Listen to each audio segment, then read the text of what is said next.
Buenas tardes a quienes estamos aquí en este 5 de agosto de 2025 a las 5 de la tarde. Y buenos días, buenas tardes, buenas noches, buen viaje en colectivo, buen viaje en avión, a quien lo escucha desde el futuro, a quien le agradeceremos nos diga algunas pistas, que no sabemos nada del futuro y ustedes que ya están allí nos pueden iluminar. Nos acompañan hoy en el marco de la Semana UNIPE, Gabriela Falstein, Mercedes Mayor Lasalle y Aide Spratz. ¿Dije bien el apellido? Sí. Spatz. Spatz, perdón. Para tener una conversación con el pretexto de este libro que tengo aquí a mis espaldas, que le dio título al encuentro, y yo les pedí unos renglones de currículum para presentarlas, algunas me mandaron medio renglón y otras no me mandaron nada.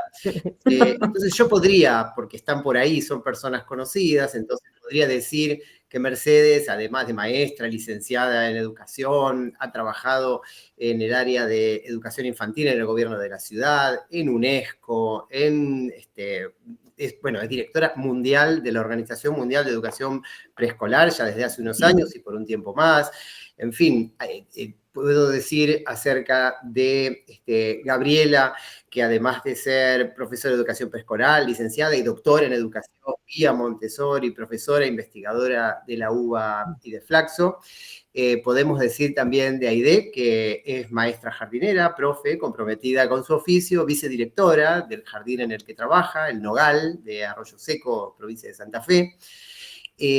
Pero creo que de cada una de ustedes se pueden decir cosas más cercanas, como que Gaby formó parte de la puesta en marcha de un jardín maternal en el que yo trabajé muchos años, hace muchos años y durante muchos años, y que lo que más recuerdo y subrayo con ella es eso, que con Aide nos unieron algunos encuentros, bien en el terreno, bien manchados de tiza, iba a decir, de témpera, no sé, y congresos en el interior, en el litoral.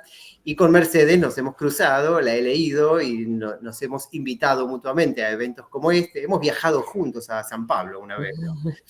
En fin, nos une, creo, a todos el amor por este oficio de educar a las infancias y de pensar en ese oficio de educar a las infancias que están llegando a mi casa haciendo bochinche, disculpen.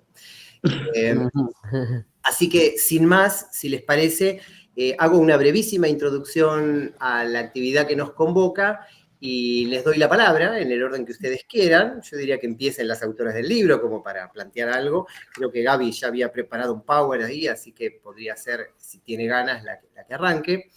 Pero mi experiencia con este libro, que piensa la relación entre el jardín maternal y la escuela, donde el jardín maternal efectivamente es escuela, porque amplía los horizontes culturales de quienes lo habitan y se piensa, digamos, todo lo que se hace allí con un sentido pedagógico y eso le da un tinte escolar, pero que es una forma particular de escuela, donde uno podría decir la educación, el cuidado, se reúnen en una amalgama, utilizan esta hermosa palabra, donde cuidar, educar, criar, acompañar el desarrollo aparecen como coordenadas fundantes, pero aún esta relación entre jardín maternal y escuela tiene una vueltita de tuerca más en este libro, cuando problematiza la idea de escuela como sinónimo de ciertos formatos escolares muy instituidos, muy naturalizados, y como el jardín maternal es una forma particular de escuela, pero como dicen ellas, no se parece a la escuela, también espera la pedagogía y le da la oportunidad a la escuela en general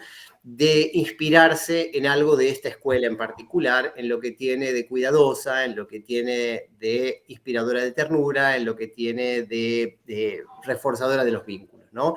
Entonces, en vez de pensar cómo el jardín se primariza, también podríamos pensar cómo el resto del sistema educativo tiene algo para aprender del jardín y jardinizarse un poco, ¿no? Y a partir de ahí el libro se despliega en conceptos lindos, potentes, reflexiones pedagógicas, ampliar horizontes culturales del desarrollo, cultivar bases seguras para los vínculos, rescatar esa especie de dignidad profunda de ser niña o niño, que visite el adultocentrismo y desafía los límites, alojar prácticas de crianza respetuosas, dignas de llamarse así, crianza, con todo lo que eso implica, y un poco en el trabajo que inspira este encuentro, que está en estas páginas, la relación entre la escuela y la familia también es conceptualizada poéticamente. Me gustaron esas tipologías bien territoriales que se arman a partir de situaciones, de escenas, y donde conceptos que solemos usar para eso, como asimetría, responsabilidad, comunicación, etcétera, de alguna manera se resignifican.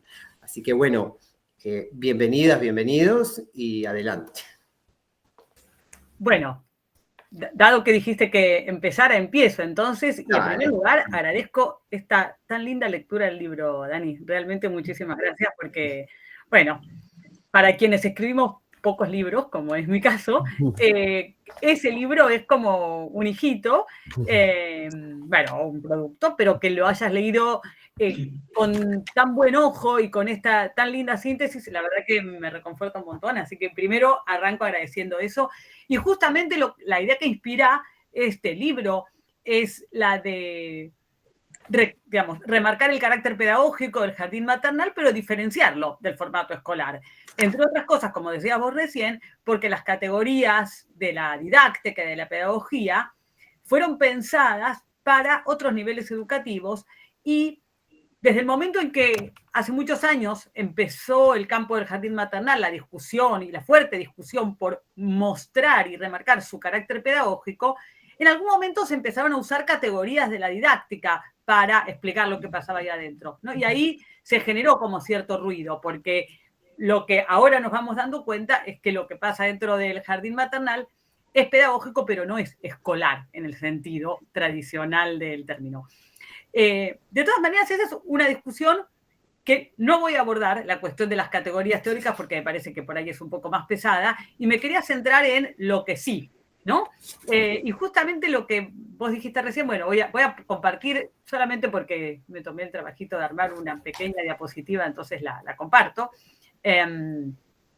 Aquí un segundito para mostrar el libro. A ver, no sé si se está mostrando bien. Sí, ahí sí.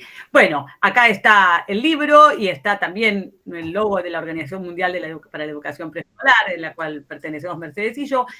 Y justamente tratamos con este libro de pensar, podríamos decir, una pedagogía del jardín maternal desde un enfoque de derechos humanos desde el nacimiento, en donde justamente educar y cuidar constituyen dimensiones indivisibles, porque como ponemos ahí, en la primera infancia, todo gesto de cuidado es formativo y toda educación es una forma de cuidado, ¿no? Me parece que esto seguramente todas las personas que están escuchando acá y que trabajan en primera infancia podrían suscribir rápidamente a esta idea, ¿no? O sea, que siempre, o sea, que para quien recibe, ¿no? Para un bebé o una bebé, es tan importante que le pongamos un abrigo como que le leamos un cuento.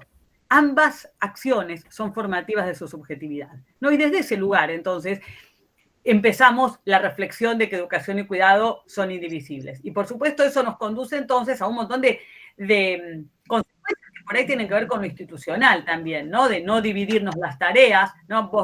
Unas personas hacen lo asistencial y otras lo pedagógico, sino que cuando empezamos a pensar que ambas acciones son indivisibles, vamos encontrándole sin necesidad de forzar, ¿no? Vamos encontrando lo formativo que tiene todo acto de cuidado y lo cuidadoso que tiene toda acción pedagógica. Esto por un lado.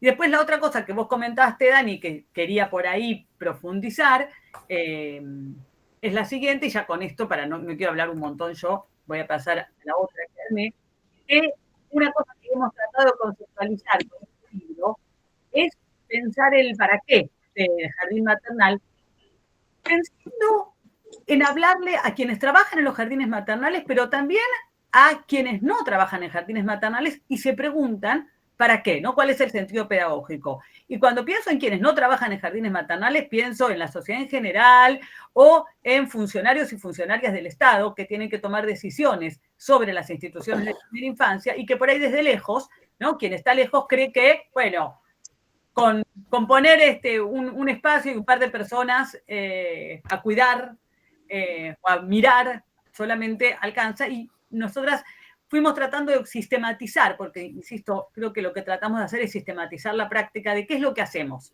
en los jardines maternales. Y por un lado ampliamos los horizontes culturales del desarrollo, es decir, no solo acompañamos el desarrollo, cuando ofrecemos una crianza de calidad, una crianza pensada desde los derechos humanos, estamos ampliando los horizontes culturales del desarrollo, no solo acompañando, ¿no? Sino que estamos potenciando, ampliando, amplificando, brindando más oportunidades para que ese desarrollo llegue más lejos. Digamos, todas las personas terminamos aprendiendo a hablar en algún momento de nuestra primera infancia, pero no es lo mismo si este aprender a hablar se realizó en un entorno con mucho lenguaje, con muchas palabras, con muchas oportunidades para hablar y muchas oportunidades para escuchar y muchas oportunidades para conversar, y donde mi palabra como bebé es respetada y es validada, que no, ¿no? Entonces, todos vamos a aprender a hablar, ¿no? Y todos vamos a aprender a caminar. Pero la cuestión es que una crianza de calidad puede ampliar estos horizontes culturales del desarrollo. Y los jardines maternales son las instituciones donde como sociedad y como Estado podemos justamente brindar entornos enriquecedores de la crianza y que esto no dependa de cada familia, ¿no? Entonces, justamente un jardín maternal de calidad puede, hacemos, es una posibilidad política, ¿no? O sea, es una posibilidad pedagógica que se convierte en una oportunidad política porque hace que una crianza de calidad pueda llegar a todos y a todas los bebés. Del mismo modo, durante la primera infancia se establecen las bases vinculares, digamos, lo que va a ser nuestra matriz vincular para el resto de nuestra vida. Entonces, decimos que en jardín maternal estas bases vinculares se cultivan, ¿no? Como quien cultiva una planta. En realidad las bases vinculares se van a forjar igual, pero una cosa es que se forjen de manera silvestre, podríamos decir, sin control, y otra cosa es que quienes estamos atendiendo a los y las bebés cultivemos estos vínculos pensando justamente en cómo están construyendo su subjetividad. Por eso la metáfora del cultivo, ¿no? Por eso la metáfora del cultivo y pensando en cómo los seres humanos hemos logrado hacer florecer jazmines en los desiertos, bueno, podamos también, ¿no?, pensar en cultivar estos vínculos. Las otras dos ideas de dignificar la infancia, por un lado, un poco, quiero hacer rápido para no hacer una exposición larguísima, los jardines maternales y todas las instituciones de educación y cuidado en la primera infancia, porque con Mercedes nos interesa mucho remarcar que no nos referimos solamente a aquellas instituciones que están necesariamente bajo la órbita de un Ministerio de Educación. O sea, entendemos que estas buenas prácticas de educación y cuidado en la primera infancia pueden realizarse en un montón de diversas instituciones. Y, por supuesto, esto no significa avalar la fragmentación y la desigualdad, no, por supuesto, pero sí que no dependa únicamente de la denominación. Y entonces lo que podemos hacer en estas instituciones es dignificar la infancia, entendiendo a la infancia no solo como un momento, como una preparación para la vida adulta, sino como un momento, una etapa de la vida con sentido en sí mismo y en donde es tan importante el bienestar presente como las oportunidades para el futuro. La estoy haciendo muy rápido, seguro que después cuando hablemos todos vamos a ir agregando, porque me obligo a ser muy, muy sintética, así que disculpen. Y por último, lo de alojar la crianza es una metáfora, justamente, como decía Dani recién, en donde pensamos a estas instituciones como espacios que alojen a quienes desarrollamos la crianza, ¿no? Y entonces, incluso en el libro hacemos todo un juego con qué significa alojar. Cuando alojo a alguien, no le pido que deje su cultura del otro lado de la puerta, no le pido que deje sus tradiciones del otro lado de la puerta. Cuando alojo a alguien en mi casa, hago que se sienta cómodo, cómoda, ¿sí? Y no le digo algo hiriente, ¿sí? No, si yo alojo a alguien en mi casa, bueno, no, trato de que la pase bien, y entonces acá pensamos en esto, en las familias que también están criando, y pensamos mucho ahí en el vínculo con las familias, y cómo a veces en las instituciones se nos cuelan a veces ciertas formas muy sutiles de maltrato, ay, mami, estuvo mordiendo todo el día otra vez, ¿no? Y ahí, ¿qué estamos haciendo cuando le decimos eso a una mamá o a un papá, ¿no? Estamos haciendo que se sienta mal, tal vez, ¿no? Entonces podemos buscar, o sea, yo no digo que, bueno, que muerda todo lo que quiera a sus compañeros, ¿no? Por supuesto, pero buscar maneras mucho más amables de estar digamos, de interactuar entre todas las personas que cuidamos. Bien, por eso, digamos, toda la metáfora de alojar, el capítulo ese habla de nutrir, hospedar, nutrir, respetar y también de defender, ¿no?, la crianza. Por eso la idea de que a veces pensamos que los hospitales alojan la salud. Bueno, poder pensar que los jardines maternales alojan la crianza, esta actividad social que va perdiendo espacio en nuestra sociedad dadas las otras actividades que nos ocupan, ¿no? Las personas estamos muy ocupadas con nuestro trabajo, con sostenernos económicamente, con atender a otras personas de nuestra familia, y la crianza a veces va perdiendo lugar. Entonces, que los jardines maternales, las instituciones de educación y cuidado de la primera infancia, cualesquiera que sean, vuelvan a poner sobre la mesa esta actividad central para la humanidad, que es la crianza, ¿no? Porque es central para la humanidad, no solamente para los niños y las niñas. Bueno, no quiero hablar un montonazo, porque ustedes saben que si me pongo a hablar, hablo un montón, y estoy segura que tanto Mercedes como Aide también, si se pueden hablar, hablan un montón, así que me voy a callar. Y voy a dejar de compartir, Dani, ¿te parece? Así nos... O puedo dejarlo si quieren, eso que son esas funciones. Bueno, las dejo un ratito por si Aide o Merce las quieren comentar y la gente las tiene ahí para verlas. Dale, dale. Hay un botoncito arriba si querés cerrar la transmisión que... Como quieran, digo, yo decía, si quieren las dejo por si alguien no las llegó a bueno, mirar, bueno. así las dejo un ratito, después cuando canse la diapositiva les digo. Bueno, sí, gracias, Gaby. En realidad Gaby me hace el trabajo fácil. Yo quiero decir primero una cosa, primero que este libro fue maravilloso porque se construyó entre 3 generaciones distintas de educadoras, porque en realidad aparecemos acá como autoras, vamos a decir, yo casi diría medio compiladoras también, Gaby y yo, que somos obviamente de distinta generación y tenemos distintas experiencias, pero además también esto fue realizado en conversación permanente y en debate permanente con Valeria Eres y Paula Lorenzi, 2 colegas también un poco más jóvenes, y que además Paula y Valeria tienen la gran ventaja desde mi punto de vista, y es que están ancladas en el campo, ¿no? Estaban en ese momento muy metidas en la vida de los jardines maternales y en la vida de la formación docente también. Así que esta conversación fue muy nutritiva porque fue una conversación intergeneracional. La otra cosa que, ya que yo estoy más libre y no tengo que seguir el libro, quería decir lo siguiente, que así como nosotros pensamos a la educación y al cuidado como prácticas sociales inseparables, como 2 campos, digamos, dialécticos totalmente inseparables, también pensamos así los derechos humanos vinculados con el tema de la pedagogía. Yo cada vez estoy más convencida de que la Convención sobre los Derechos del Niño, y que quiero decir además que la OMEP fue parte del... me salen las palabras en inglés, perdón, porque estoy como alienada con los idiomas en mi organización, dado que la OMEP está participando con 84 países en este momento, ¿no?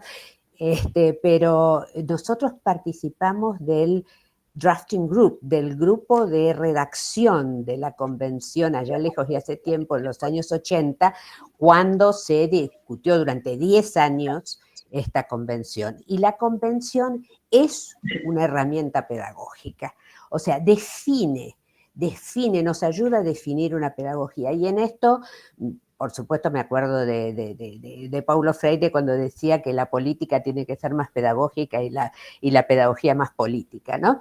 Y esto sin ninguna duda es así.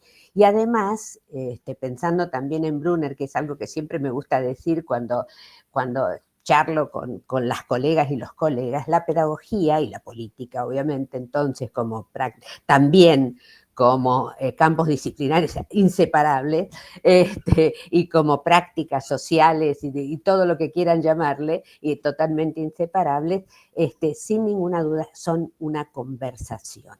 Y esa conversación, por eso a mí me encanta la introducción, no tanto porque yo ahí metí mucha cuchara cuando la estábamos redactando en la introducción, sino además por la visión.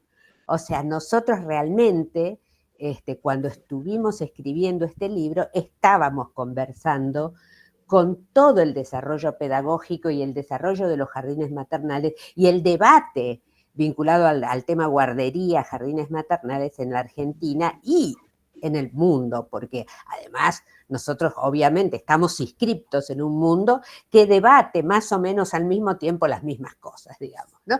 Y también debatiendo con, y sintiéndonos herederas de alguna manera de esos maravillosos libros que fueron como lo que teníamos atrás, ¿no? El libro de Eve y de Silvia y de Eve San Martín de Duprat, perdón, porque habla de Eve y piensa que todo el mundo sabe quién es Eve, y estamos con gente que viene de estar... colegas que están en este momento en la sala de otros países, Eve San Martín de Duprat, Silvia Volodarski, Ana Malajovic, que ellos escribieron un libro emblemático que se llamó Hacia el jardín maternal. Y después, Claudia Soto y Rosa Violante compilaron también un libro en el cual yo tuve la suerte también de participar junto con Lucía Moró, con Ana María Porter, con Patricia Sarlé, con Laura Basta, que se llamó Hacia el jardín maternal, ¿no es cierto? Y entonces nosotros cuando pensamos este libro, lo pensamos desde el jardín maternal en esta cosa de... ahora, ¿por qué usamos jardín maternal? En realidad, tal vez nos hubiera gustado otro título, tal vez, pero bueno, de alguna manera, en algún momento tendríamos que problematizar el nombre de esta institución, pero esta institución ya sabemos que tienen múltiples expresiones, porque una de las cualidades que tiene la educación y el cuidado de la primera infancia en nuestra patria grande es justamente la diversidad de formatos, ¿no? La diversidad de formatos. Y entonces nosotros nos dirigimos un poco a todo ese espectro diverso, le pusimos jardín maternal, pero bien podría ser centro de desarrollo infantil o bien podría ser espacio para la primera infancia, porque en realidad estamos hablando de qué pasa cuando uno cuida y educa y qué conceptos, qué construcciones teóricas y prácticas, ¿no es cierto?, vamos desarrollando en eso. Y en eso lo desarrollamos ya pensando también no solamente en las tradiciones de la psicología, que fueron las primeras que de alguna manera fueron construyendo la didáctica y la pedagogía del nivel, sino también, como decía antes, esta herramienta pedagógica y política que es la Convención sobre los Derechos del Niño. Y por eso hablamos de ampliar los horizontes culturales del desarrollo. ¿Por qué? Porque la Convención tiene como principio, no solamente como derecho, como principio, el desarrollo de los niños. Y no dice cualquier cosa, dice que los niños deben desarrollarse en su máxima posibilidad. No dice así nomás, nos desarrollamos un poco, no dice máximo, ¿sí? En cuanto, por supuesto, a cultivar bases vehiculares seguras, toda la psicología nos va a sostener en eso, ¿no es cierto? Además de la política. La dignificación de la infancia, sin ninguna duda, tiene mucho que ver con la realización de todos los derechos humanos, porque sabemos que la educación es un derecho humano, pero es un derecho humano habilitante de los demás derechos también, es una herramienta también que le posibilita a cada niño, a cada niña de ser visto en su dignidad y realizado en su dignidad.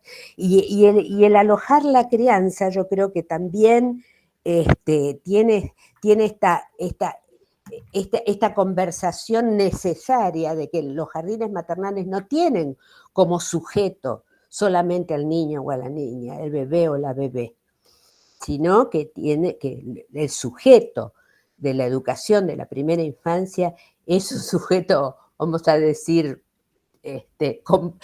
complejo, que también incluye sin ninguna duda a las familias en cualquiera de sus formatos, aunque sus comunidades, ¿no? Entonces, un poco esto era lo que yo quería decir. Pero ya les digo, yo pienso que es muy importante recorrer también nuestra mirada desde el lugar de la lucha política que hemos dado, y en esa lucha política están los derechos humanos y también está la definición de estas instituciones de cuidado y educación de las primeras infancias que han ido evolucionando, que se han ido transformando y que ya no tensionan, ya no tensionamos entre cuidado y educación. Y si alguien lo hace, es porque se quedó en los años 70 y no está parada en este momento donde entendemos todos y todas y compartimos todos y todas que cuidar y educar son absolutamente inseparables y que además el cuidado es una ética que debería estar no solamente en la educación, sino en todos los actos de la vida y en todos los niveles de la educación. Aide, querida. Arranco. Bueno, me quedé pensando en esto de la educación como un derecho humano y la educación como un hecho político. Y no puedo correrme de la realidad que vivimos en la provincia de Santa Fe, en la que el jardín maternal había muy pocos en toda la provincia, hablamos de jardines públicos. Jardines de infantes públicos que incluían salas de maternal. Los maternales eran, en principio, se construyeron para los hijos e hijas de empleados del Ministerio de Educación. Por lo tanto, había un maternal en Rosario, un maternal en la ciudad de Santa Fe. Con el devenir de bajas de natalidad, a partir del año pasado, irrumpieron las salas de 3 años en la mayoría de nuestros jardines de infantes que veníamos trabajando con sala de 4 y 5. Y qué importante esto de pensar para qué el jardín maternal, porque también fue una pelea defender estas salas de 3. Eran salas que quedaban sin niños y sin niñas inscritos, ni de 4 ni de 5, y se defendió abrir las salas de 3. Y esto de que el maternal es escuela, pero no es escuela, y la verdad que está bastante institucionalizado, porque funcionan en jardines de infantes con horarios bastante estructurados. Y si bien nos manejamos más libremente, porque el jardín de infantes sí tiene una característica de esa estructura, también hay cuestiones que son más estructuradas en el jardín de infantes que en el maternal exclusivo. Digo, hay un horario para la merienda, hay un espacio físico mucho más grande, porque son edificios pensados para 8, 6, 10 salas, y las dimensiones de las salas son más grandes. Y si vemos los tamaños de las mesas y las sillas, son más grandes. Y también las dinámicas son diferentes. De todas maneras, no tenemos ninguna duda que la función del jardín de infantes, en este momento hablando del maternal, es ampliar el mundo simbólico de las infancias. Es garantizar que estas infancias tengan derecho a otros mundos posibles. Tienen derecho a recibir las herramientas para la construcción del mejor de los mundos posibles. Y no tenemos duda que es desde el arte, desde la música, desde la literatura, y esto del poder aprender a hablar no es lo mismo aprender a hablar en casa que aprender en un jardín donde contamos cuentos, donde jugamos con títeres, donde charlamos con los pares de la misma edad. Y también pensaba esto de los inicios del jardín maternal, que fueron por la industrialización, y ya no sé si es tan importante esto. Sí, por supuesto que las familias necesitan los jardines maternales porque las familias trabajan, pero también qué importante es poder encontrarnos con un otro y una otra. En una etapa de nuestra historia en la que nos avasallan las pantallas, en la que nos avasallan otros tiempos y otros ritmos, que los jardines sigan siendo la trinchera de resguardo y que alojamos desde la ternura y desde otros tiempos, porque no tenemos los apuros que hay en casa, digamos. Y esto de poder, insisto, mostrar lo no cotidiano. porque nosotros en el jardín intentamos, al menos nosotras en Nogal, y sé que se hace en muchos lugares más, desde la música, desde los cuentos y desde las imágenes, corrernos de lo que está al alcance en casa. Corrernos de esto que aparece en las pantallas y desde los cuentos estereotipados y los dibujos estereotipados, y poder garantizar este derecho social a la educación desde las primeras infancias me parece que es imprescindible. Ay, yo quería, permiso, pues, Dani, no sé si querés ir mediando vos o vamos charlando. No, si veo que se agarran a las piñas, medio. No podemos porque estamos en pantalla. No, creo que espontáneamente se va a ir dando una conversación. Me parece una cosa interesante que quería rescatar de lo que decía Aide recién y que me parece que es un tema muy, muy de quienes estamos en nivel inicial, es esta distinción que creo que solo nosotros entendemos entre jardín maternal y jardín de infantes, ¿no? O sea, que quienes lo ven de afuera por ahí dicen, bueno, ¿no? Pero quienes estamos muy adentro vemos esta distinción entre qué es una sala de 0, 1 o 2 y qué es una sala de 3, 4, 5. Y sin duda hay tradiciones institucionales diferentes, y así como a veces denunciamos, digamos, la primarización del jardín de infantes, a veces también habría que cuestionar voy a inventar una jardinización del maternal, ¿no? Porque a veces, primero porque nuestra formación está mucho más orientada a 3, 4 y 5 que a 0, 1 y 2. En general, claro, la formación, ¿no? Entonces, cuando vamos a 0, 1 y 2, a veces no sabemos qué hacer. En primer lugar, no sabemos qué hacer, y acá la primera cosa es la cuestión del lenguaje. O sea, a los adultos y las adultas nos cuesta mucho comunicarnos con algo que no sea el lenguaje oral, que es aquello con lo que nos manejamos. Entonces, con los y las bebés poder decodificar sus mensajes y comunicarnos de otra manera, sin duda nos presenta como un desafío enorme, y terminamos a veces también importando prácticas de la sala de 4, que en sala de 4 por ahí están bien. A ver, en sala de 4 yo puedo decir, cada uno dibuja en su hoja. ¿Cómo voy a decir eso en una sala de 1? Cuando concepto de hoja, qué sé yo, y en realidad hasta está...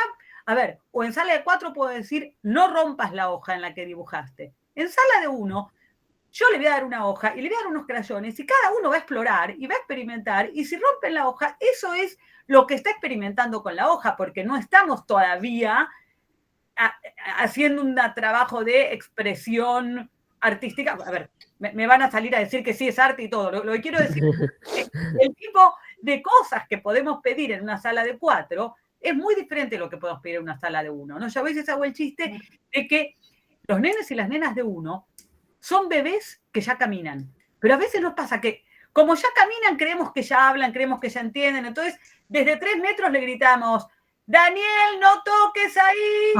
Todavía ni sabe, ni responde al nombre Daniel. O sea, todavía no sabe, no está muy seguro de que él se llama Daniel, y que el grito que le digo a 3 metros, tipo, Daniel, no sabe todavía que es hacia él. Bueno, estas cosas que por ahí en una sala de 4 sí, de manera que está muy, muy bien que traigas, para mí, digo que está muy bien que traigas, porque me parece que es un debate o una conversación interesante adentro del nivel, ¿no? La de maternal e infantes, y cómo también importamos prácticas que por ahí están bien en una sala de 4 y 5, donde están, una cosa que decimos en el libro es, se está construyendo el oficio de alumno, podrían decir alumno-alumna, ¿no? De alumne, de estudiante, el oficio de estudiante. En una sala de 4 o 5 ya tengo que empezar con algunas de estos rituales que voy a necesitar no solo en la escuela, sino en la vida en general, y que en una sala de 1, a ver, ¿cómo voy a respetar turnos para hablar si recién estoy empezando a hablar? O sea, primero tengo que hablar para poder respetar, ¿no? Estas cosas creo que son muy importantes para poder pensar estas prácticas en los primeros años, ¿no? En el primer ciclo de la educación infantil, que es este 0 a 3, ¿no? ¿Cómo vamos entendiéndolo de manera pedagógica sin traerle rituales, podríamos decir, de otros niveles educativos? Es que fue un debate y un desafío muy grande esto de que a partir del año pasado aparecen las salas de 3 en jardines con mucha tradición de 4 y 5, Y el desafío más grande fue no achicar ni infantilizar lo que se venía haciendo, sino buscar lo que fuera propio de la sala de 3 y propio de estas infancias, porque la realidad es que hasta hace un mes teníamos niños y niñas de 2. Claro. Pasa también, ¿no?, que en las distintas instituciones me da la sensación, escuchando como un poco lo que tienen en común estas reflexiones respecto de la primarización, la jardinización del maternal, la jardinización de la primaria en un sentido diferente, qué sé yo, que las instituciones se hacen a sí mismas la pregunta de a qué nos parecemos o a qué nos queremos parecer y cuánto nos gusta o nos disgusta parecernos o que se nos pretenda asemejar a.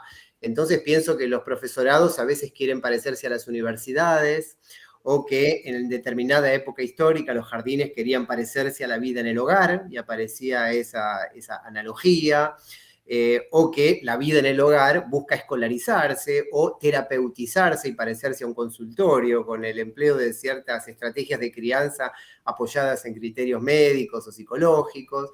Entonces, a lo mejor también se trata de explicitar y ampliar un poco esa búsqueda, ¿no? Y de pensar en el maternal a qué queremos parecernos y de qué queremos diferenciarnos. El amor-odio eterno es entre el jardín, entre el nivel inicial y el nivel primario, ¿no? Que quiere parecerse en cuanto a sí, tenemos diseño curricular, tenemos contenidos de enseñanza, tenemos todo lo que tiene que tener un espacio para ser educativo y no mera guardería, pero queremos diferenciarnos, porque no tenemos ese acartonamiento, ese culto patriotero a las estatuas, digamos, bueno, no, esa cosa rancia que también nos distancia de la escuela primaria. Pero más allá de ese parecerse y diferenciarse eterno, básico y esencial de nuestra historia, ¿qué otras, pregunto, para que lo abramos, qué otras sintonías y asintonías podrían explorarse, ¿no?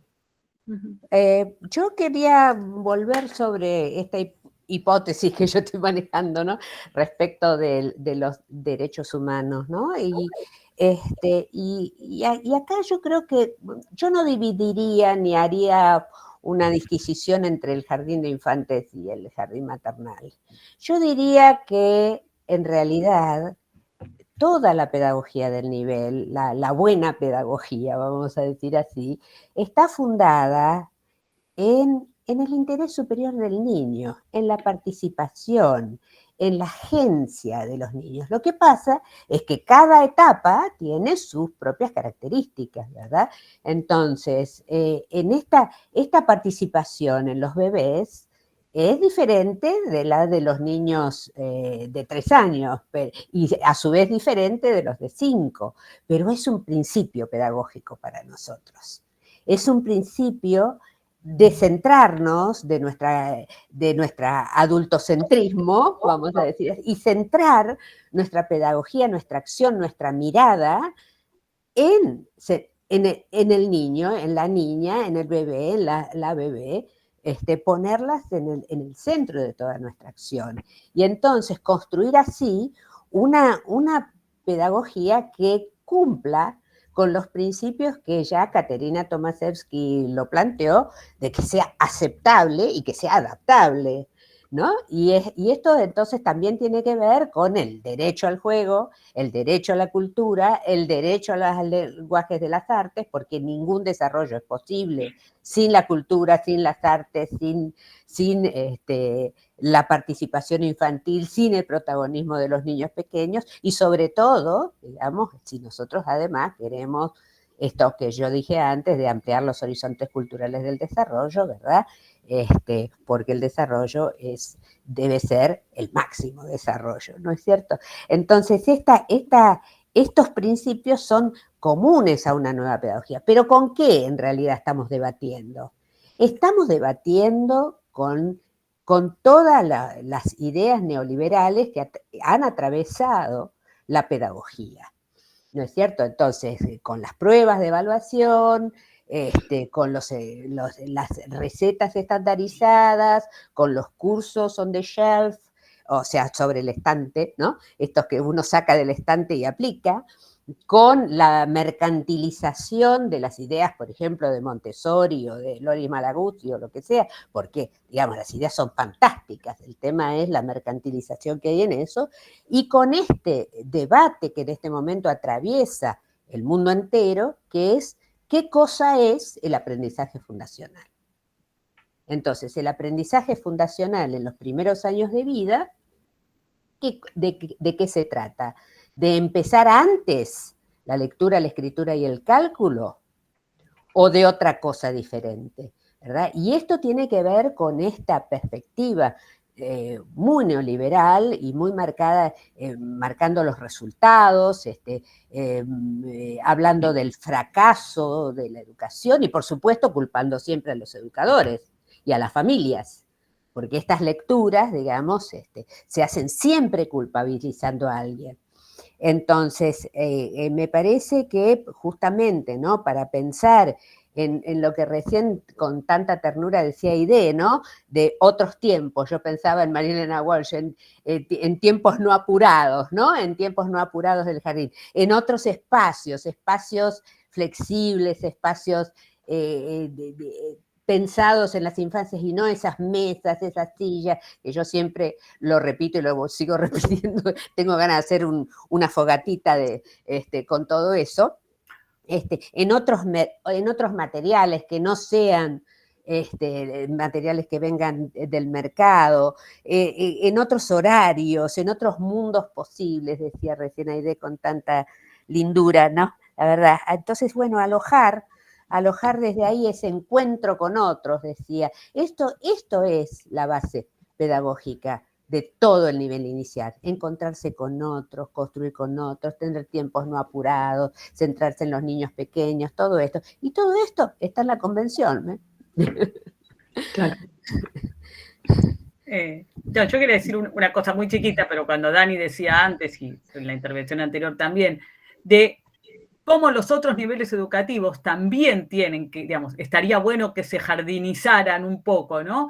Y no solo pensamos quienes estamos acá. El prólogo del libro lo escribió Alicia Camiglioni. Si hay una especialista argentina en didáctica, es ella.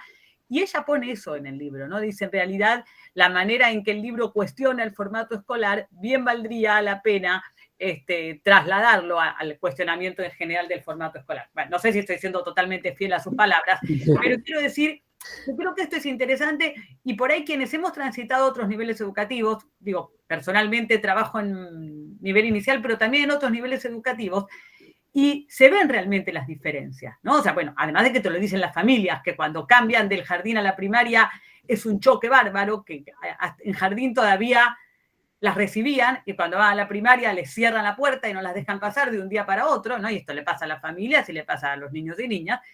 Digo, realmente creo que es muy importante valorizar mucho lo que hacemos en las instituciones de primera infancia y también ir haciéndonos propaganda para que esto sea extensivo a que se vayan volviendo, que vayan teniendo prácticas de mayor ternura, de mayor sensibilidad, de mayor empatía, si es una de las cosas que más está faltando, ¿no?, en todos los niveles educativos. Y creo que ahí el nivel inicial tiene mucho para ofrecer.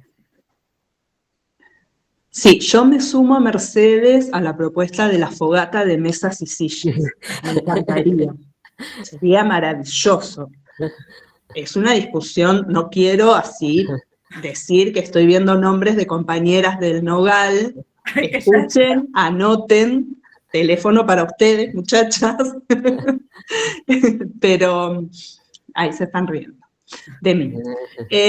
Pero qué importante es poder pensar otros espacios, que todo espacio es pedagógico y que toda acción es pedagógica. Y esto de que las infancias, aun cuando no estén sentados y sentadas con el cuaderno, no voy a entrar en detalles de las discusiones con la primaria, pero es pedagógico y toda acción es de aprendizaje y de enseñanza. Sí. En la escuela o no, pero fundamentalmente cuando hay una maestra jardinera al frente o al costado, ocurre acontece el hecho pedagógico. Cuando Sí. estamos cantando, cuando estamos con el títere, cuando estamos abriendo un cuento. Aunque no estemos sentados y sentadas en las mesitas con el trabajito, Sí, ¿no? Porque, claro. sí. Y aunque la carpetita no tenga 428.000 trabajitos acomodaditos, Me y aunque acuerdo, no hablemos en diminutivo también, estamos apelando a la ternura. ¿no? Totalmente. Aunque, Sí, sí, sí. aunque no usemos la mesita, la sillita, el nenito y el y el cuentito, Sí, sí. también apelamos a alojar desde la ternura. Exacto. Es que la ternura es una mirada, la ternura es una Claro. palabra, ¿no? La Es ternura un acto político. y es escuchar también. Una cosa interesante que dice, por ejemplo, Hoyuelos, ¿no? De la región, ¿no? De la importancia de hacer lugar al llanto y al silencio. Y dicen, eso transcribimos una partecita en el libro, esto de hacer lugar al silencio es revolucionario, ¿no? Porque Sí. si no estamos siempre como adultos y adultas inundando el tiempo y el espacio de sonidos, aunque sea música infantil, pero no como que, ¿no? Y poder hacer lugar al silencio, y más en estos tiempos en donde los adultos, adultas y niños, niñas, adolescentes, todos estamos con el aparatito, con el celu, con la tablet todo el tiempo, y no logramos tener nunca un momento de silencio y de aburrimiento, que podamos empezar a ensayarlos desde ahí, y bueno, y ahí adultos, nosotros como adultos y adultas aprendiendo a estar callados un ratito.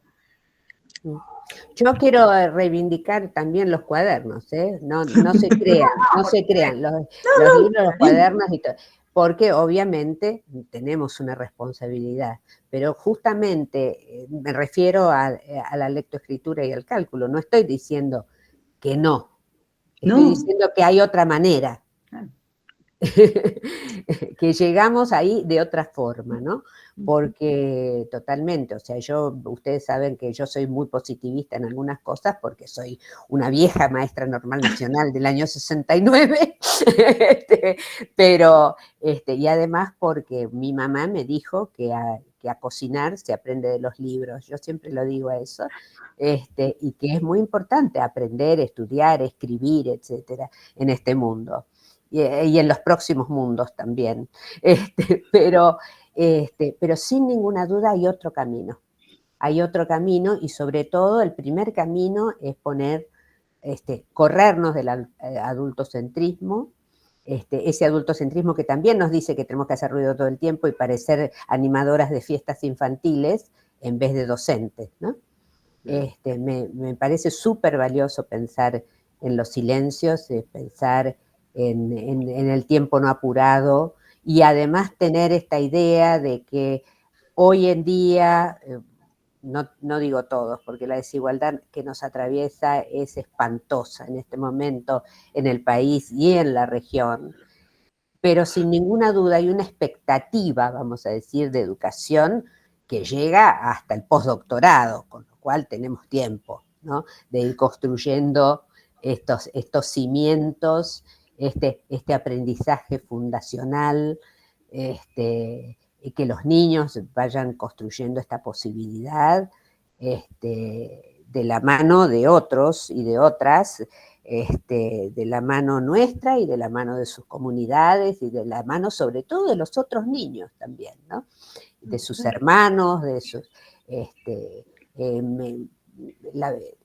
vengo de Honduras y había un debate sobre si podían seguir teniendo los niños todos mezclados las edades o si había que particionar, ¿no? Y uno también, ahí hay un debate por hacer, ¿no? Ahí yo creo que es muy interesante lo que pasa con niños de diferentes edades juntos. Entonces, también tenemos que desestructurar un poco lo que veníamos pensando como jardín de infantes o jardín maternal, ¿no?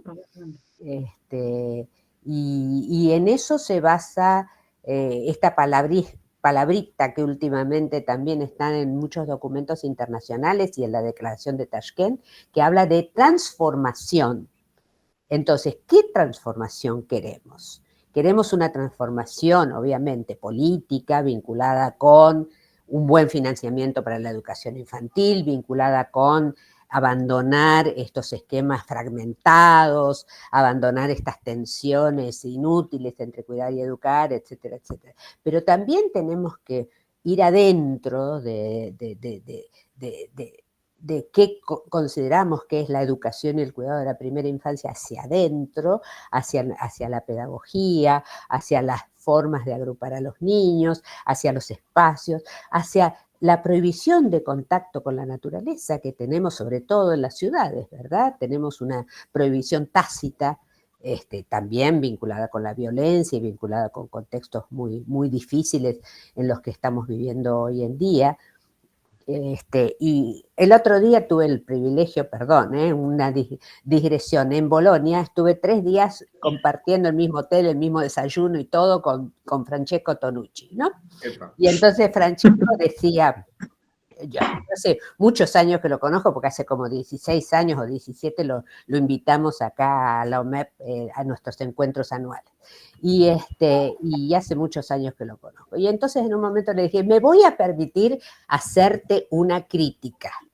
Y entonces le digo, mira, no tenés que criticar tanto a las maestras y a la escuela. Porque hoy, si vos analizás en nuestros países, la escuela es el mejor lugar para los niños.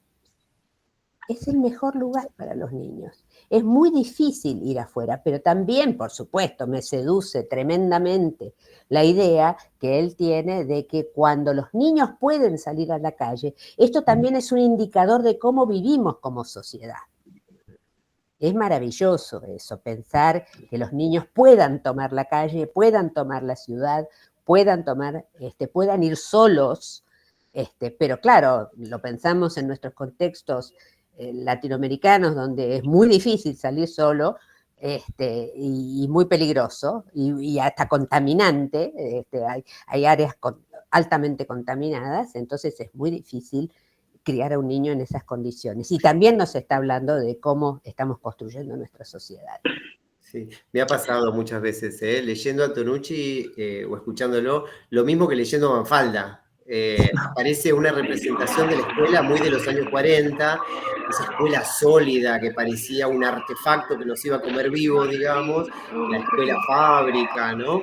Y ahora veo una escuela mucho más frágil, veo una escuela que nos invita mucho más a preservarla, a cuidarla como espacio de conversación, como espacio de ternura, como espacio donde es posible prestarle atención a algo sin distraerse, donde es posible leer, escribir, jugar, y no como un espacio avasallador al que hay que ponerle freno tanto, ¿no? Creo que eso también es una cuestión de época, ¿no? Que caracteriza el centro de la obra de Tonucci, está situado en una época en la cual a lo mejor la escuela era objeto de críticas por izquierda, sobre todo, no las críticas por derecha que recibe ahora, sino las críticas por izquierda que recibía de los movimientos reproductivistas, del marxismo, de Bourdieu, etcétera, ¿no? A mí me surgían un par de preguntas, a ver si alguien tiene ganas de tomarlas. Una tiene que ver con estos planteos en clave más política, por su formación y por su posición que hacía Mercedes, el atravesamiento a lo mejor de las políticas educativas dirigidas, las políticas hacia las infancias, atravesadas de, bueno, una lógica neoliberal, pero también un discurso más gerencialista, ¿no? Yo antes decía que busca parecerse la escuela, bueno, a una empresa también busca parecerse muchas veces últimamente, ¿no? Entonces pensaba, ¿cómo ves la situación actual de los derechos de las infancias, ahora que se acerca el Día de las Infancias? Por ejemplo, y que siempre es pretexto para retomar una conversación acerca de esos temas. ¿Cómo ves la situación de las infancias en la Argentina que nos toca vivir ahora, por un lado?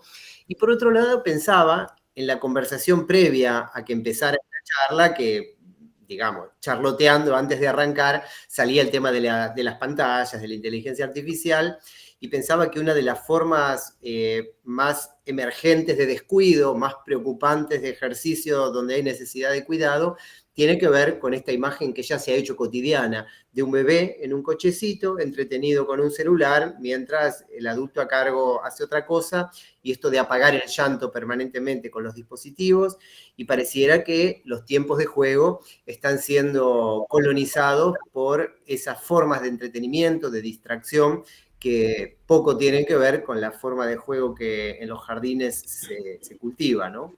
Entonces, bueno, esas dos cosas, una claramente quizás es para Mercedes, la otra para quien tenga ganas de tomarla. Bueno, sin ninguna duda, estamos viviendo en un mundo altamente crítico y altamente riesgoso. Hoy justamente estuve escribiendo un post para mañana recordando los 80 años de la bomba de Hiroshima y de Nagasaki, y parece que no hubiéramos aprendido nada como humanidad.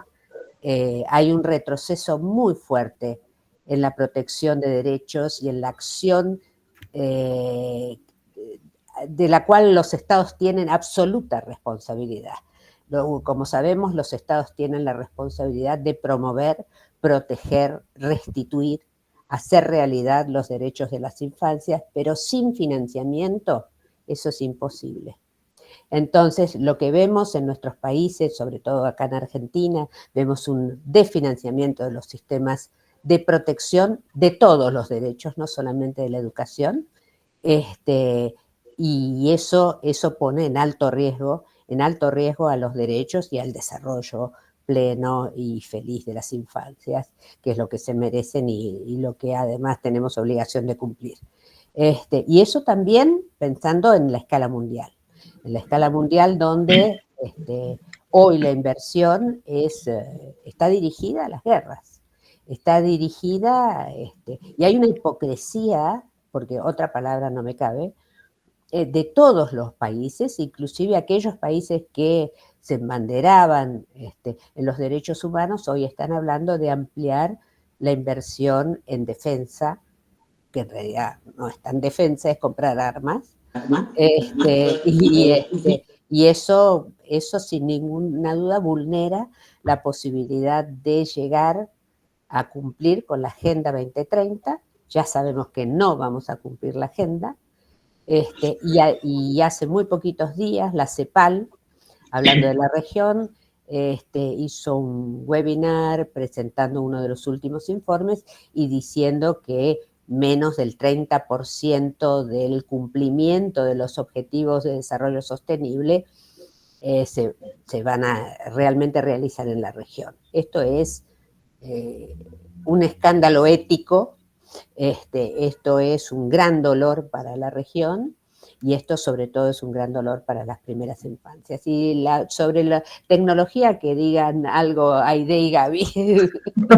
No, escándalo ético también pensaba es no solo que no se cumplan los objetivos de la Agenda 2030, sino que se repudie explícitamente a la Agenda 2030, calificándola de wokismo, de zurdos comunistas y todas las cosas que se dicen ahora acerca de cualquier cosa que esté más o menos bien, digamos, ¿no? Sí, sí, sí. Y esa palabrita también, exceso de derechos, o sea, uno se ríe para no ponerse a llorar a los gritos pelados, porque, a ver, cuántas luchas, cuántos años, porque los derechos humanos no fueron, digamos, un producto de la convención. Es una lucha larga, densa, con muertos, con presos, con mucho sacrificio de nuestros países y de distintas generaciones. Y lo que logramos no puede retroceder.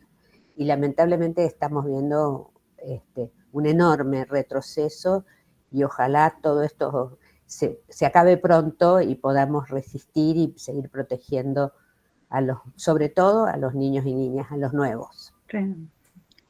No, ojalá estos derechos ganados, conquistados, más bien, sí perduren y nada, de una manera muy optimista, digo, me estoy metiendo en un terreno que no es el mío, pero de todas maneras creo que sí estamos todos y todas atravesados por esto.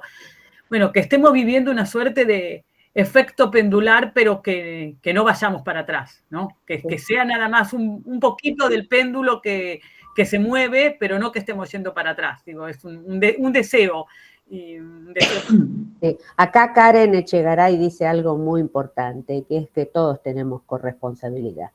O sea, que la Convención y todo el sistema de derechos humanos mundial no obliga solo a los estados. Esto es muy importante. Todos tenemos corresponsabilidad, todos podemos construir y comprometernos por los derechos de las infancias, sobre todo, porque, digamos, ahí es donde hay que meterle foco y prioridad, pensando en el principio de interés superior del niño.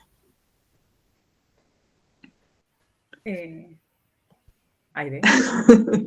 No, pensando, yo uso mucho una frase que es: la escuela siempre es la última trinchera. Es el lugar que siempre es la última, el último espacio que sigue conteniendo, que sigue sosteniendo y que sigue resistiendo. De hecho, no es casual, la educación es un acto político. Cuando elegimos ser docentes, elegimos ser garantes de derecho.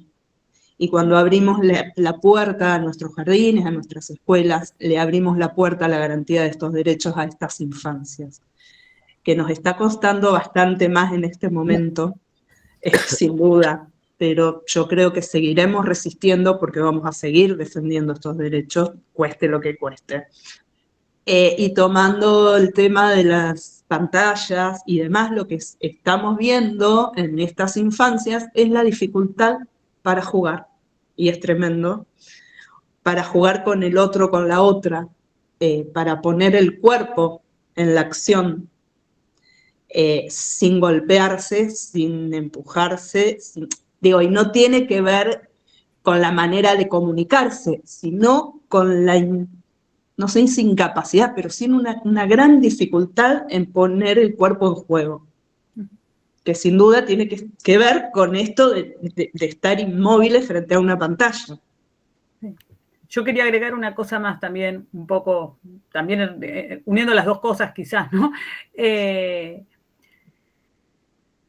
Pero pongamos que empiezo por lo de las pantallas, creo que es importante rescatar, y voy a irme muy a la práctica cotidiana de las instituciones de educación y cuidado de la primera infancia.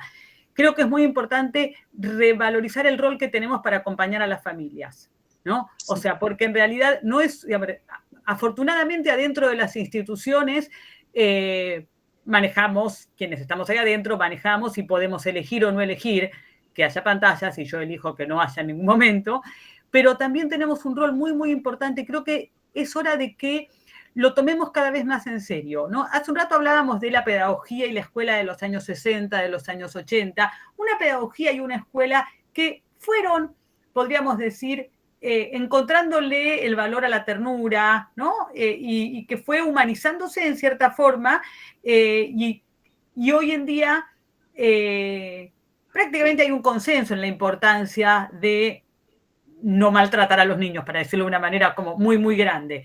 Pero sería importante, entonces digo, ha habido, podríamos decir, en el mundo educativo una suerte de revolución interna de la ternura, ¿no? De llevar más sensibilidad y empatía en el vínculo entre docentes y estudiantes. Creo que esta revolución de la ternura hay que llevarla también al vínculo con las familias, en donde nos cuesta a veces esa ternura, esa empatía, ese hacerle un lugar. Esto también tiene que ver con nuestra formación. Una cosa que rescatamos en el libro es la dificultad que tenemos los adultos para comunicarnos con otros adultos, y más cuando trabajamos en primera infancia, que se movilizan muchas cuestiones internas de todos, de docentes y de familias, ¿no? O sea, trabajar con primera infancia nos moviliza a todos y nos trae, sin darnos cuenta, de manera inconsciente, cuestiones de nuestra propia infancia, y ahí, en esas cosas se meten en el vínculo entre docentes y familias. Y entonces creo que es muy importante que entonces vayamos haciendo conscientes estas maneras en donde por ahí, vamos a decir, tenemos formas sutiles y veladas de no tratar bien a las familias, ¿no? De destrato a veces hacia las familias, y asumir este compromiso. Las familias nos necesitan, ¿no? Y sobre todo en la primera infancia, niños y niñas se amalgaman, podríamos decir, forman una amalgama con su familia, no podemos aislarlos, digamos. Entonces, creo que las familias nos necesitan porque, retomando lo que decía Mercedes de la Convención, las instituciones tenemos la obligación de generar o de garantizar entornos de crianza de calidad dentro y fuera de la institución, ¿no? Y tenemos la obligación de potenciar la labor educativa de las familias.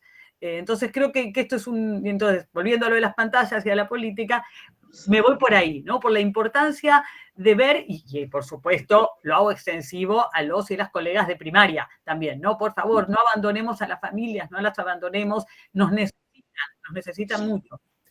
acá en el libro ustedes proponen el concepto de asimetría potenciadora, ¿no? Así es. A partir de cierta paradoja entre que uno debería, analizando cierta paradoja de que uno, bueno, debería poder conversar de igual a igual con las familias, pero que también forma parte de la acción pedagógica de la escuela, de asesorar, acompañar, digamos, sugerir prácticas de crianza familiar. Creo que este es un ejemplo muy nítido, donde esa especie de asimetría potenciadora puede funcionar, ¿no?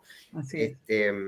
Pensaba, si tienen ganas, que podemos abrir un poquito. Bueno, Vale. tenemos aquí a 151 personas. Me llama la atención que hay un cuadradito en el que no hay una persona, sino un grupo de personas proyectando con un cañón, aparentemente, sobre una pantalla. Laney Cardoso, dice el usuario. No sé si tienen ganas de contarnos quiénes son, desde dónde se están conectando en ese dispositivo grupal. Sería lindo. Y cualquiera que tenga ganas, acá hay muchas colegas conocidas, gente y otros que no, si tienen ganas de levantar la manito del Meet y respetando el orden que vaya surgiendo, nos damos la palabra y nos escuchamos.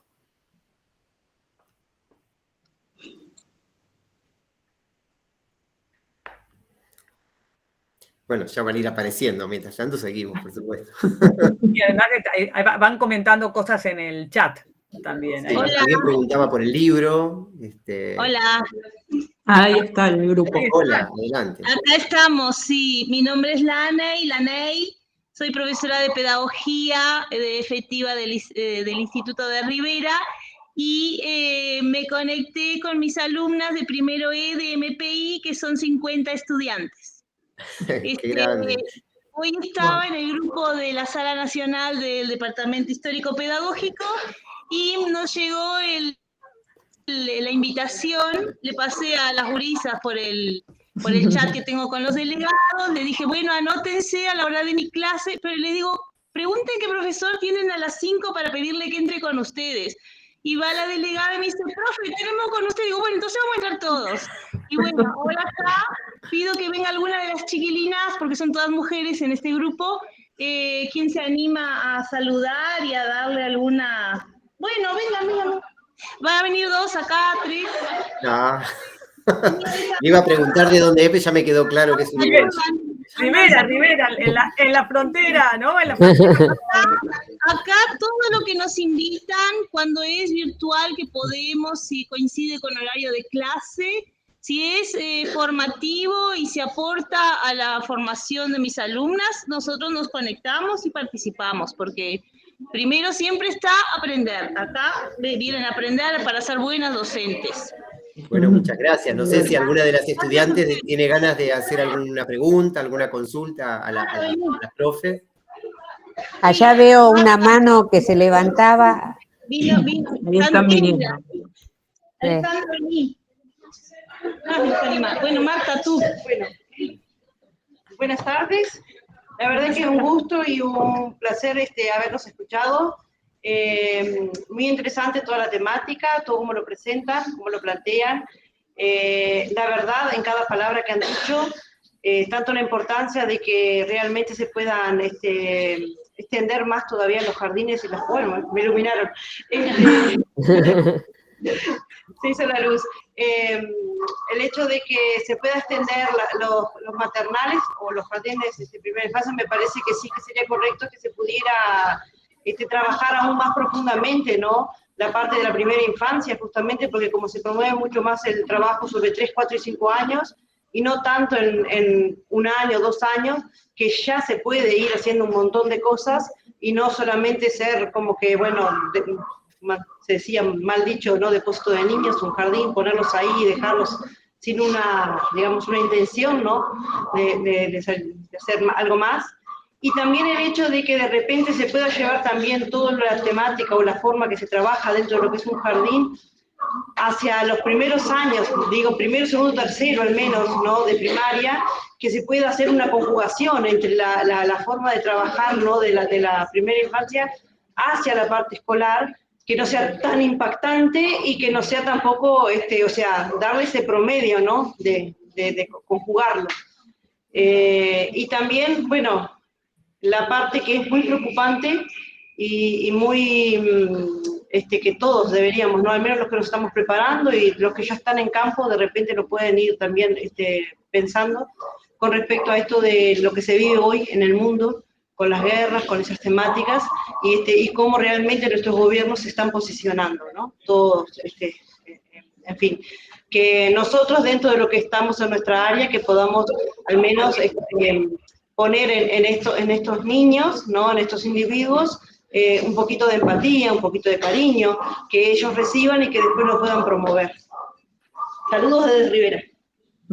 ¿Una otra que quiera hablar? Ahora tengo una alumna que es cubana, que se vino este año a Rivera y es mi alumna en este grupo que quiere hablar, se llama Ruth. Wow. Bueno, me gustó la comparación que hicieron desde el inicio, de que los niños son como las plantas, porque me recordó mucho a Convenio y a Pruebel, sí, la comparación. Y también me gustó la idea de que no infantilizar mucho a los niños, porque ellos son capaces de cualquier cosa, porque ellos absorben todo, la primera infancia es así y bueno, me gusta eso. De verdad que estoy emocionada con las dos intervenciones porque nosotros queremos mucho, mucho, y los mejores indicadores en desarrollo de políticas públicas han sido Cuba y Uruguay, ¿verdad? Y Uruguay, recuerdo que en algún momento tuvo un proyecto maravilloso donde incorporaban el grado 1 y 2 de primaria a los jardines. Fue un proyecto muy lindo que lamentablemente no fue finalmente evaluado. Lo que sí recuerdo es un comentario de una directora que decía que después las de primaria se quejaban porque los niños venían a tercer grado muy revoltosos. Pero esto realmente creo que hay que rescatar estas políticas y que las políticas para las primeras infancias no deben ser políticas de gobierno, sino de Estado, ¿verdad? Y por otra parte, destacar también toda la labor que ha hecho Cuba durante tantos años con el programa Educa a tu Hijo, que ha sido absolutamente emblemático y recontracopiado en toda nuestra patria grande, para el trabajo fundamentalmente con las familias y las comunidades. Así que gracias, compañeras, por traer eso y también por traer a Comenio y a Froebel. Tenemos una mano levantada de Marcela Ramírez. Adelante, Marcela, te escuchamos.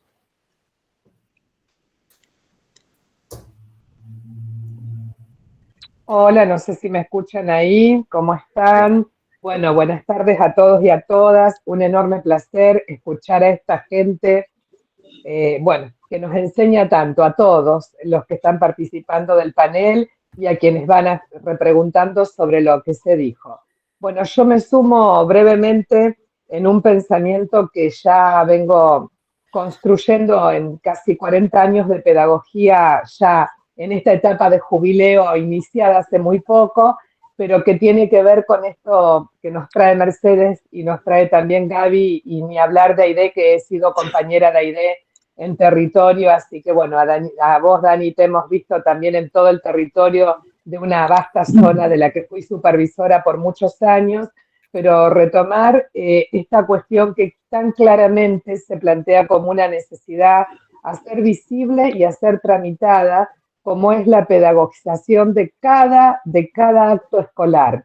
Porque en la escuela, como bien dijeron, cada acto que sucede, ya sea en la escuela, digo la escuela como institución genérica, ¿no? Como aquel legado de la modernidad, digamos, por decirlo de alguna manera, pero incluye a cada una de las instituciones de nuestra educación inicial a las que se han referido.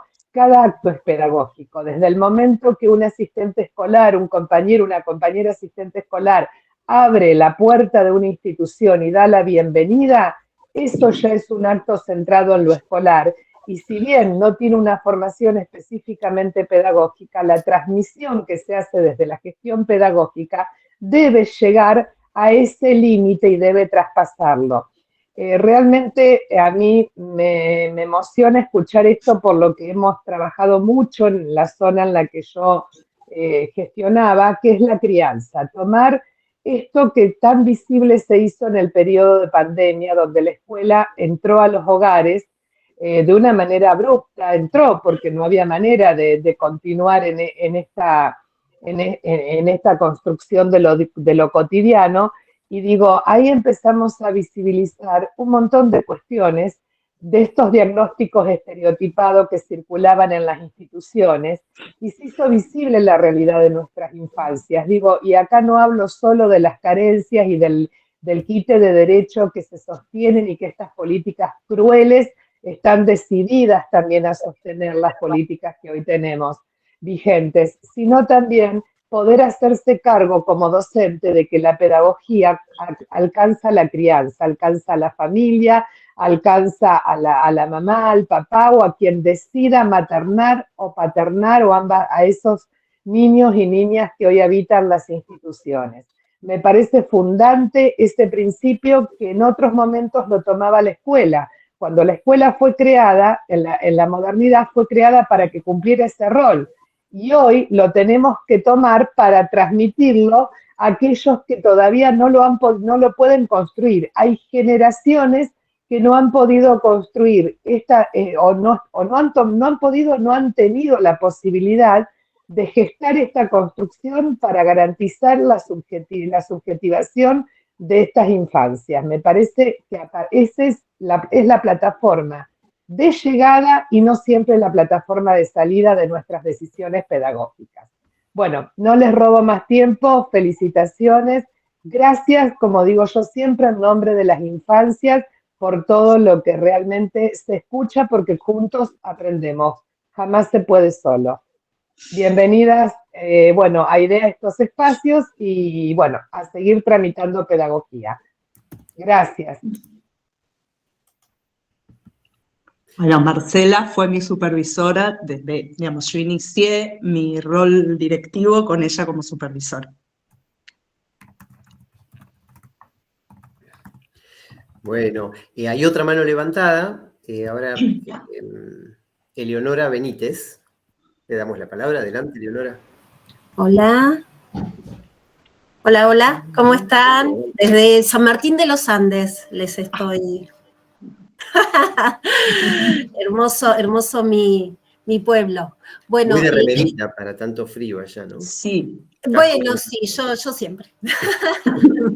Afuera está lloviendo, gente, pero ayer estuvo nevando un poquito, así que bueno, les transmito desde acá las buenas vibras de la nieve. Bueno, quería simplemente comentar un pensamiento que estaba ahora procesando. Estoy a cargo de un centro de desarrollo infantil perteneciente a la Municipalidad de San Martín de los Andes. En mi institución solamente recibimos niños y niñas de 2 años. Y también recibimos a las estudiantes del Instituto Superior de Formación Docente de Junín y de San Martín también. Y en estas idas y vueltas y intercambios que tenemos con las chicas, que son muy ricos, lo que yo noto, y después cuando ya se terminan su formación y se reciben de docentes, es que es tanto el caudal de trabajo que tienen con respecto a las currículas, ¿no? Que se les hace tan largo este proceso de la planificación y cómo va a dar matemáticas en el jardín y cómo va a dar los diferentes currículos, ¿no? Que yo le decía al tutor, se están perdiendo jugar con las infancias. En sala se están perdiendo, están pendientes si logra o no logra el objetivo, qué pasa con este niño, con esta niña que no está logrando este objetivo. Y se están perdiendo la esencia, que es jugar. Con esto que decía la docente recién, ante la situación hoy de las pantallas tan nocivas, a edades tan cortas, la inmovilidad, el juego resuelto, la pasividad, ¿no? Que les está costando jugar. Hoy yo estoy en sala también, porque me gusta mucho estar en sala. Entonces, jugamos en embarrar autitos con tierra y agua. Jugamos a eso. Y estaban, ¡qué asco! No, se quieren ensuciar. Tienen 2 años y no se quieren ensuciar. Entonces, esto, jugá, embarrate, disfrutá, y también es una manera de marcar la importancia, esto que del juego, ¿no? De dignificar la infancia. A mí me encantó. Entonces, dignifiquemos desde el juego, que están jugando desde el disfrute y desde el aprendizaje absoluto, que es jugar. Entonces, pensaba en esto, en la cantidad y el caudal de trabajo que tiene la docente en el jardín, y el foco puesto ahí donde se está perdiendo el foco, que es el juego mismo y el disfrute de ejercer como tal. Mi aporte. Gracias. Divino, Leonora, vos que vivís en un ambiente Waldorf. No, Sí. no necesitas una pedagogía Waldorf, digamos, estereotipada adentro del jardín, sino que tenés todo el entorno, ¿no? Sí, que lo aprovechamos un montón. Bueno, llevamos el afuera a adentro también, porque a veces es imposible con las temperaturas que estamos teniendo poder hacer uso del espacio afuerita, ¿no? Pero bueno, lo llevamos a la sala, llevamos un montón a la sala. Y bueno, y también algún día hay que abrigarse y salir, cuando hay un Sí, poquito salimos de igual, solcito. salimos. Sí. Hay una pedagoga brasilera, ahora no me va a salir el nombre, muy, muy viejita, que siempre decía, los niños necesitan otro niño, la naturaleza y el juego. Sí. Y ese era el secreto de la pedagogía de la primera infancia. Sí. Ha pedido la palabra Karen Echegaray. Adelante. Hola, ¿cómo están? Yo soy docente de nivel inicial. He estado en jardín de infantes y jardín maternal. Acá en la provincia de Córdoba tenemos los dos. En la ciudad he estado en ciudad, por eso he trabajado en jardines maternales que son más privados, como puse en el chat, en el que cada uno, según el director o el dueño que esté, maneja digamos, y funciona de determinada manera de acuerdo a cómo conciba a la infancia en sí. He estado en jardines maternales que en sala de uno nos han hecho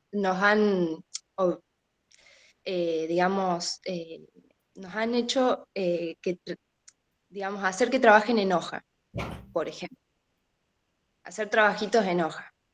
Totalmente en desacuerdo, realmente, a otros jardines maternales que, nada, todo exploración, todo juego, ensuciarse, trepar, armar escenario lúdico y demás. Lo que yo quería aportar solamente en realidad es un pensamiento, es qué importantes que somos en esas 3-4 horitas las docentes y ese espacio que le brindamos a los niños en ese momento.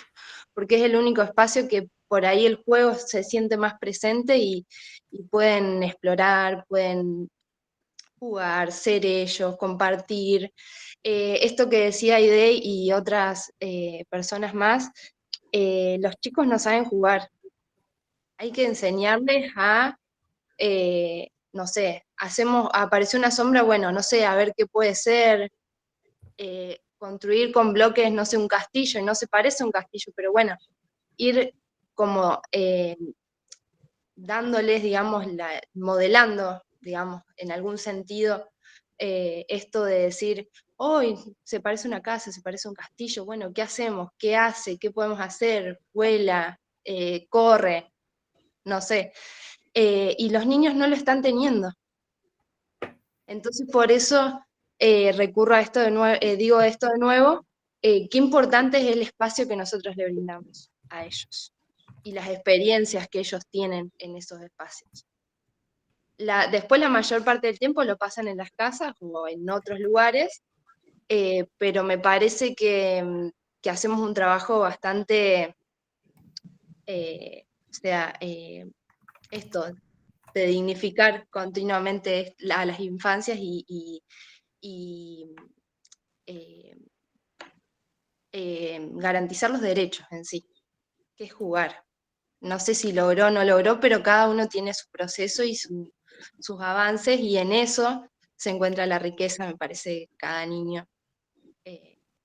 Y bueno, lo que puede hacer, lo que no, y demás. Quiero tomar algo que dijo Karen y no lo quiero dejar pasar. Esto que ella dice, según el dueño o el directivo toma decisiones con las que no acuerdo. La función docente, que es garante de derechos, nos da, yo creo que no la oportunidad, sino más bien la obligación de fundamentar lo que hacemos. Y si tenemos un fundamento pedagógico que lo sostiene, poder discutir y defender el derecho de las infancias a ser infancias, digamos, al no tener que sentarse a dibujar en una hoja a los 2 años, tal vez. O sí, si tiene ganas. Pero el trabajo pedagógico fundamentado se puede defender siempre. Totalmente, Aide.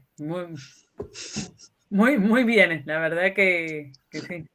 Hay un tip que en el jardín ya casi que me cargan las compañeras, que es, vos decime el qué, el por qué y el para qué, y vamos para adelante, y sostengo y defiendo. Pero fundamentámelo, no con el es lindo, me gustó, o es divertido. Si es divertido, mejor, pero fundamentámelo pedagógicamente y vamos para adelante, aunque no esté del todo de acuerdo. Eso es válido para toda la educación, ¿no? En general es, claro. No puedo decir que no sé por qué o para qué hago esto, ¿no? O sea, no. cuando a veces en las escuelas secundarias uno escucha, ¿no?, docentes que dicen, y la verdad que yo no sé para qué les enseño esto, si no lo van a usar, no les va a servir para nada, ¿no? O sea, una vez se escucha que docentes de secundarias en esos comentarios.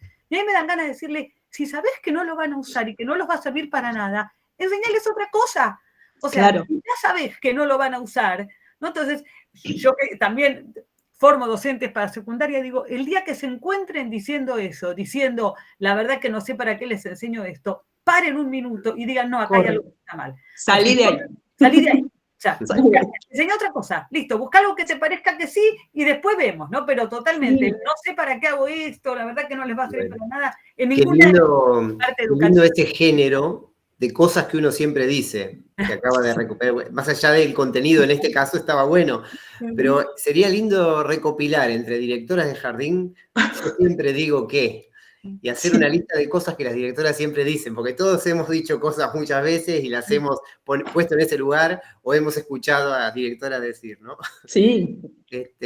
Bueno, quería decir que ya habíamos planeado 1h30 y ya llevamos 1h40, si les parece, podemos hacer una última rondita de cierre, como para después irnos con una canción. Yo elegí un tema musical, porque todas estas actividades de la Semana UNIPE están finalizando con algún tema musical, que a medida que voy escuchando, lo decido sobre la marcha, y en este caso no tuve dudas de cuál iba a ser. Así que adelante, no sé, quien quiera, para una última rondita de cierre, de intervenciones de cierre, y terminamos. Bueno, yo me quedo con lo que dijo Karen, lo que hacemos es muy importante. Y yo creo que es muy importante reconocer eso, que además nos ayuda a nosotros como docentes voy a usar una palabra de moda, empoderarnos, para empoderarnos y bueno, y hacer una apuesta fuerte al futuro, pensando que las cosas, que seguimos construyendo esperanza, y la esperanza siempre es revolucionaria. Así que sigamos en esa, y gracias, Karen, por traer esto a la jornada de hoy, a la discusión de hoy. Yo celebro profundamente este encuentro, bueno, agradezco la invitación a participar, y celebro la cantidad de gente que estuvo escuchándonos, ni hablar de la profesora de Rivera que se sumó con todas sus alumnas, y sigo celebrando que sigamos eligiendo ser docentes y que sigamos siendo la última trinchera y que sigamos defendiendo la escuela como espacio que enseña, resiste y sueña. Bueno, yo también voy a decir entonces unas palabras. Celebro que UNIPE haya organizado esta actividad y que, bueno, también a veces organizamos algunas de estas en OMEP, a donde invito a sumarse, ¿no?, a la Organización Mundial para la Educación Preescolar, de la que Mercedes es presidenta mundial.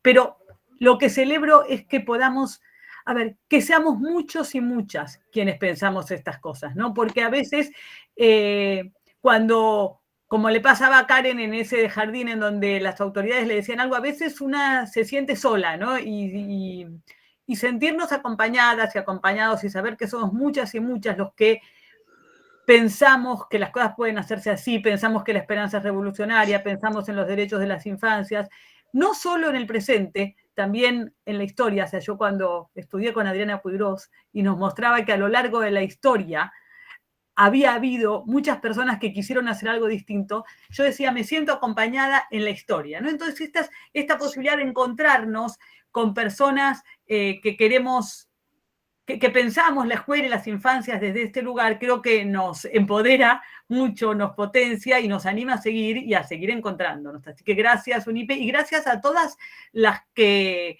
intervinieron, porque además, gracias, UNIPE, también por hacer abierto este Zoom, ¿no? Últimamente los Zoom son más bien cerrados y está muy bueno hacerlo abierto y escuchar no solamente a las panelistas, sino a todas las voces, porque realmente creo que ha sido tan valioso lo que trajeron las asistentes como las panelistas. Así que, bueno, esas cosas quería agregar. Sí, gracias, Dani, por esta invitación. Bueno, no, muchas gracias a ustedes por sumarse, por participar en este espacio.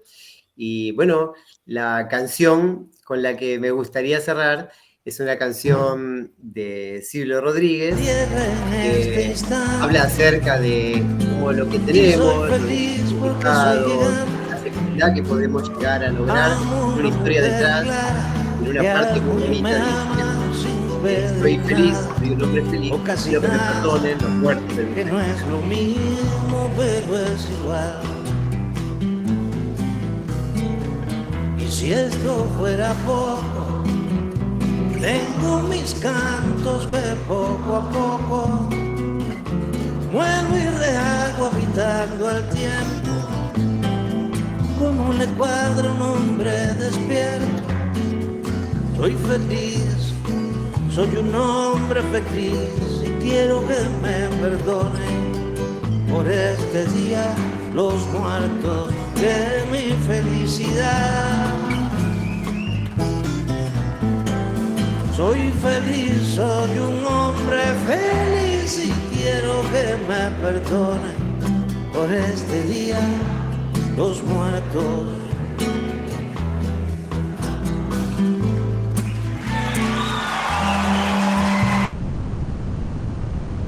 Bueno, simplemente unos acordes musicales para despedirnos.